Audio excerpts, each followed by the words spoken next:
রুটি তো পুরো ঠান্ডা হয়ে গেছে। 2 ঘন্টা আগে বানিয়েছিলাম, আমি কি করে জানবো যে তোমার এত লেট হয়ে যাবে? আমাকে একবার ফোন করে জিজ্ঞেস করে নিতে, নিজের মাথা খাটানোর কি দরকার ছিল? আমি ভেবেছিলাম, কি ভেবেছিলে?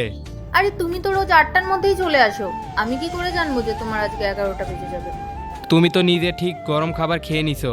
খুব খিদে পেয়ে গেছিল। সারাদিন বাড়ির বাইরে পরিশ্রম করে আসো, এসে বাড়িতে আবার ঠান্ডা খাবার। তুমি খাবে না খাবারটা?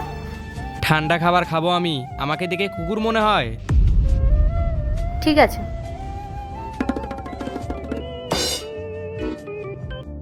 খাবারটা নিয়ে আসো। তুমি কি কুকুর নাকি যে ঠান্ডা খাবার খাবে? আরে তো গরম করে নিয়ে আসো না। তো তুমি আমাকে গরম করার কথা কখন বলেছো? আরে তাহলে আমি এতক্ষণ ধরে চিল্লাচ্ছি কেন? খাবারের জন্যই তো। তোমার মাথায় কি একটু বুদ্ধি শুদ্ধি কিছুই নেই? মাথায় বুদ্ধি শুদ্ধি আছে বলেই তো তোমার জন্য আমি টাইম মতো খাবারটা বানিয়েছিলাম।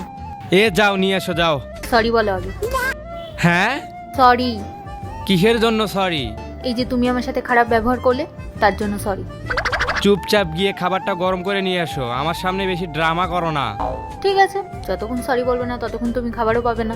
মানে আমি যতক্ষণ পর্যন্ত সরি বলবো না ততক্ষণ পর্যন্ত তুমি খাবার দিবা না? না। দিতে হবে না তোমার খাবার, তুমি তোমার খাবার নিয়ে এখানেই বসে থাকো, আমি অনলাইনে অর্ডার করে দেবো। ফোনটা কোথায়? ঠিক আছে, আমিও দেখি রাত 11:30টার সময় তুমি কোন হোটেল খোলা পাও খাবার খাওয়ার জন্য। তাও আমি তোমার রান্না করা খাবার খাবো না, দরকার পড়লে আমি নিজে গিয়ে রান্না করে খাবো। এরপর কি হলো সেইটা দেখার আগে তুমি যদি মাকে মন থেকে ভালোবাসো, ভিডিওতে লাইক করে চ্যানেলটি সাবস্ক্রাইব করে দাও। আর যদি না ভালোবেসে থাকো তাহলে লাইক সাবস্ক্রাইব করার দরকার নেই, আর কমেন্টে লিখে যাও মা। ম্যাগি নেই কিন্তু।